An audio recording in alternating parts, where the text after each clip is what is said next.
ញ៉ាំដកគោមួយថ្ងៃ2កែវអាចជួយឲ្យដល់សុខភាពយើងខ្លះឥឡូវអ្នកនរគ្នាខ្ញុំរីថ្ងៃហ្នឹងខ្ញុំប្រាប់ពីអ្នកនរគ្នាពីផលប្រយោជន៍នៃទឹកដោះគោក្នុងដោះគោមានសារធាតុចិញ្ចឹមជាច្រើនដូចជាប្រូតេអ៊ីន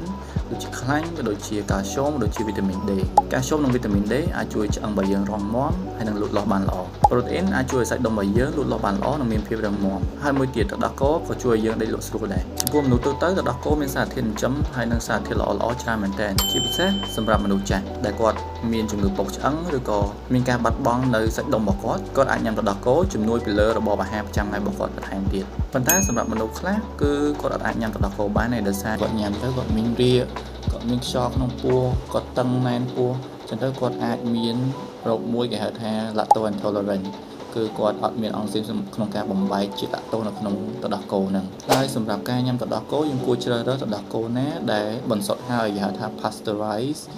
milk យើងអត់គួរញ៉ាំទឹកដោះគោដែលច្បាច់ចេញពីគោភ្លាមៗដោយសារវាអាចមានមេរោគតោងជាប់ជាមួយនឹងទឹកដោះគោហ្នឹងមកយើងញ៉ាំទៅអាចធ្វើឲ្យរលាកកាពះពោះវៀនយើងឲ្យរីកឲ្យអីបានហើយទឹកដោះគោមានច្រើនប្រភេទមែនតើហើយវាអាចបំពេញនៅតម្រូវការដែលយើងចង់បានសម្រាប់អ្នកដែលចង់ញ៉ាំទឹកដោះគោប៉ុន្តែគាត់ចង់ឡើងគីឡូគាត់អាចជ្រើសរើសទឹកដោះគោណាដែលមានជាតិកាឡូរីតិចជាតិខ្លាញ់តិចអញ្ចឹងទៅពេលយើងញ៉ាំក៏យើងអត់សូវឡើងគីឡូដែរប៉ុន្តែយើងគួរជ្រើសរើសទឹកដោះគោណាដែលសម្បូរទៅដោយជាតិកាល់ស្យូមដូចជាវីតាមីន D ដើម្បីជំនួយដល់ឆ្អឹងជួយសាច់ដុំរបស់យើងប្រូតេអ៊ីនបានច្រើនដែរហើយសម្រាប់អ្នកដែលចង់ឡើងគីឡូយើងអាចជ្រើសរើសទឹកដោះគោណាដែលសម្បូរកាឡូរីសម្បូរខ្លាញ់